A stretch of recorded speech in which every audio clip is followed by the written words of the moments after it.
ભાવનગર સહિત દેશભરમાં નીટ 2026 પરીક્ષા શાંતિ રીતે પૂર્ણ થઈ। National board of examination in medical science દ્વારા દર વર્ષે લેવાતી નીટ પરીક્ષા તા 4 મેને રવિવારના રોજ લેવામાં આવી। ભાવનગરના 17 કેન્દ્રો પર 5850 વિદ્યાર્થીઓએ બપોરના સેશનમાં પરીક્ષા આપી। મેડિકલ ક્ષેત્રે કારકિર્દી બનાવવા ઇચ્છતા વિદ્યાર્થીઓ માટે નીટની પરીક્ષા મહત્વપૂર્ણ હોય છે। કુલ 720 માર્ક્સના પ્રશ્નપત્રમાં કુલ 180 પ્રશ્નો પૂછાતા હોય છે, જેમાં 50% એટલે કે 90 પ્રશ્નો બાયોલોજીના અને 25% એટલે 45 પ્રશ્નો ફિઝિક્સના, 25% 45 પ્રશ્નો કેમેસ્ટ્રીના પ્રશ્નોનો સમાવેશ થાય છે। આ પરીક્ષા બપોરે બીજી 5 કલાકનો હોય છે। આ વખતે પરીક્ષામાં બાયોમેટ્રિક દ્વારા ચેકિંગ પણ રાખવામાં આવ્યું હતું, પણ કેન્દ્રો પર પૂરતી વ્યવસ્થા હોવાથી ચેકિંગને લીધે વિદ્યાર્થીઓને કોઈપણ પ્રકારની પરેશાની જોવા મળી ન હતી। સુરતમાં અમુક કેન્દ્રો ઉપર ધાર્મિક વસ્તુને લીધે રબજત જોવા મળી હતી। વિદ્યાર્થીઓના અભિપ્રાય જાણતા આ વખતે નીટનું પેપર પ્રમાણમાં સહેલું હતું। બાયોલોજીનો વિભાગ એકંદરે વિદ્યાર્થીઓને ખૂબ જ સહેલો લાગ્યો। ફિઝિક્સમાં ગઈ વખતે જે ગ્રાફને એવું બધું પૂછ્યું હતું તે આ વખતે પૂછવામાં આવ્યું ન હતું, અને કેમેસ્ટ્રી પણ સારું રહ્યું। દાખલાઓ આ વખતે ઓછા પૂછવામાં આવ્યા હતા। સરેરાશ રીતે જોઈએ તો ફિઝિક્સનું પેપર વિદ્યાર્થીઓને થોડું અઘરું લાગ્યું। આ વખતે નીટનું પેપર ગયા વખત કરતાં પ્રમાણમાં સહેલું હોય, કટ ઓફ ઊંચું જવાની પૂરેપૂરી શક્યતા છે। ગયા વર્ષે જનરલ કેટેગરીના ઉમેદવારો માટે 144 માર્ક્સનું કટ ઓફ રાખવામાં આવ્યું હતું। વિદ્યાર્થીઓના અભિપ્રાય લેતા વિદ્યાર્થીઓ ખૂબ ખુશ હતા। હાલ બપોરના સમય હોય, ગરમી વધારે હોય, ઘણા બધા વિદ્યાર્થીઓ અને વાલીઓનો અભિપ્રાય હતો કે પરીક્ષા સવારના સેશનમાં રાખવામાં આવે તો વધુ સારું રહે। બાકી ભાવનગરના દરેક પરીક્ષા કેન્દ્રો પર પાણીની અને પંખાની પૂરતી વ્યવસ્થા કરવામાં આવી હતી અને સ્ટાફનો સહકાર પણ ખૂબ જ સારો હતો। અહેવાલ ડો. રોહિત એચ. દવે।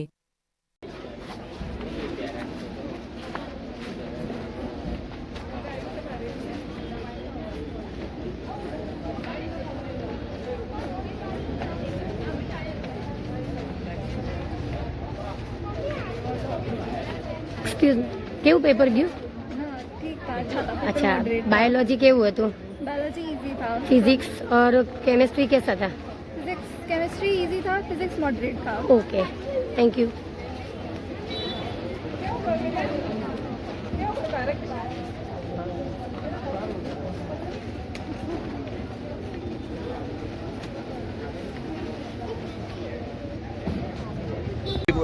એવું તો કઈ મેં બાયોલોજીમાં તો બધા રૂલ્સ ઘણા મૂકીશ ને તે યાદ હતા, કંટ્રીમાં ખબર નથી પડી। સૌથી સારું વાંધો હતો। આપનો બેન કેવો અનુભવ રહ્યો? ઓવરઓલ બધો મેનેજમેન્ટ સારો જ હતો, કાંઈ એવો પ્રોબ્લેમ ન થાય એવો। અને આજે ગરમીનું પ્રમાણ ઘણું બધું છે, તો ગરમીના સમયમાં પરીક્ષા કેવી રહી? શું સવારે પરીક્ષા યોજી શકાય? હા, એ લઈ શકાય, કેમ કે ગરમી બહુ વધી રહી છે ગ્લોબલ વોર્મિંગના કારણે। આપને મિત્ર કેવું લાગ્યું? ગરમી વ્યવસ્થા કેવી રહી અને કેવા પ્રકારનું વાતાવરણ હતું પરીક્ષા કેન્દ્રમાં? વાતાવરણ બહુ ગંભીર હતું। પેપર આમ જોવા જઈએ તો ઇઝી લેવલ 25 કરતાં ઇઝી હતું, બટ લેન્થી વધારે હતું, એના લીધે છોકરાને થોડીક વાંધો આવ્યો અને આજે બહુ ગરમી વધારે હતી। અને જોવા જઈએ તો અહીંયાનું બહુ સારું હતું, બધું સારી રીતે વ્યવસ્થા સારી હતી। નિશાળમાં પાણીની બધી પંખાની બધી વ્યવસ્થા સારી હતી? હા, નિશાળમાં પંખા પાણી બધાની વ્યવસ્થા સારી હતી અને બાયોમેટ્રિક અને બહુ સરળ રીતે થઈ ગયું બધાનું। કોઈને કાંઈ ટાઈમ નહોતું વધારે લાગતું, જેને ટાઈમ લાગતો હતો એ લોકો બહુ એકદમ આપણને હેલ્પ કરવા માંગે તત્પર ઉપર હતા। અને હા, એક વાત છે કે આ જે તપતી ગરમી છે એમાં આપણને એક્ઝામ દેવા કરતાં આપણે સવારે એક્ઝામ દઈએ તો વધારે સારું, કેમ કે એમાં પછી આપણને મેન્ટલ સ્ટ્રેસ થોડુંક ઓછું પડે અને કરતાં ગરમી જેટલી લાગતી હોય પછી માણસ કેટલું વધારે વિચારી છે।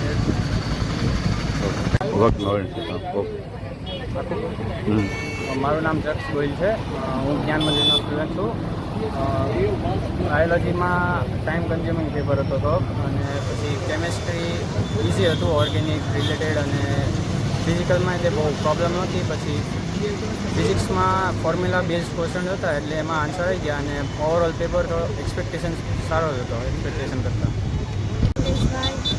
પેપર એમ તો બાયોલોજી ઇઝી હતું, કેમિસ્ટ્રીમાં થોડુંક કેવરાયું। અત્યારે દીકરીઓને આપને જણાવું કે અત્યારે બપોરનો સમય હતો અને ખૂબ તડકો હતો, તો આ બપોરના સમયે જે પરીક્ષાનું આયોજન કર્યું છે એ બાબતે આપનું શું મંતવ્ય છે અને શું એ સવારે રાખી શકાય? હા, રાખી શકાય. કારણ કે બપોરે તડકામાં થોડુંક આમ ગરમીના લીધે આપણે વિચારવામાં તે ઓલું થાય, અને સવારે તો આપણું માઇન્ડ ફ્રેશ હોય એટલે આમ થોડાક વધારે માર્ક કવર કરીએ. આપનું શું કહેવું છે બેન?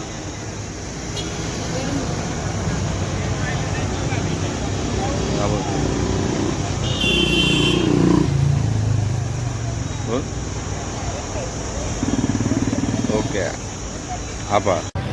તો આપ પેરેન્ટ્સ છો, તો 12માં જે તૈયારી કરવામાં આવતી હોય છે વિદ્યાર્થીઓ દ્વારા, તો કેવા પ્રકારની તૈયારી કરવી પડે છે અને આપનો અનુભવ કેવો રહ્યો? તૈયારીમાં તો જો કે ફૂલ તૈયારી કરવી પડે છે. જે બાયોલોજીમાં કંઈ પ્રોબ્લેમ જેવું નથી હોતું, પણ ફિઝિક્સ ને કેમિસ્ટ્રીમાં થોડીક વધારે તૈયારી માગે છે. અને આમાં જોવા જઈએ તો પેપર જે છે ને સવારની પાળીમાં જો રાખે ને તો આજે ગરમીનો પારો અત્યારે બહુ હોય છે, જેથી કરીને છોકરાને લખવામાં બહુ તકલીફ પડતી હોય છે. તો સવારનો ટાઈમ રાખે ને તો છોકરાઓ માટે બહુ સારું રહે. અને સુવિધામાં જોવા જઈએ તો સુવિધા તો બધું સારી રીતે આ વખત હતી, કંઈ તકલીફ જેવું નથી. અને બાયોમેટ્રિકમાં પણ સારું રહ્યું અને કોઈ બીજી કોઈ તકલીફ નથી. આમ બધું જે ફેસિલિટી છે એ બધી બરાબર જ છે. ખૂબ ખૂબ આભાર. આપનું શું નામ? મારું નામ ભરતસિંહ વિહોલ. આભાર.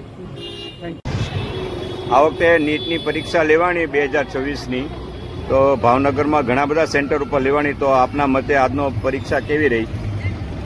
બાયોલોજી લેવલ બહુ મસ્ત હતું, બહુ ઇઝી પેપર હતું અને વધારે લેન્થી હતું, પણ સારું હતું. It was very fine. આપને કેવું લાગ્યું? આપનો પરિચય આપજો. મારું નામ રુદ્ર સિન્હા છે અને હું નીટ રિપીટર છું. આની પહેલાં વર્ષે મેં નીટનો પેપર આપ્યો હતો, પણ આ વર્ષનો પેપર મેં આપ્યો તો એમાં બાયોલોજી બહુ સારું ગયું મારું.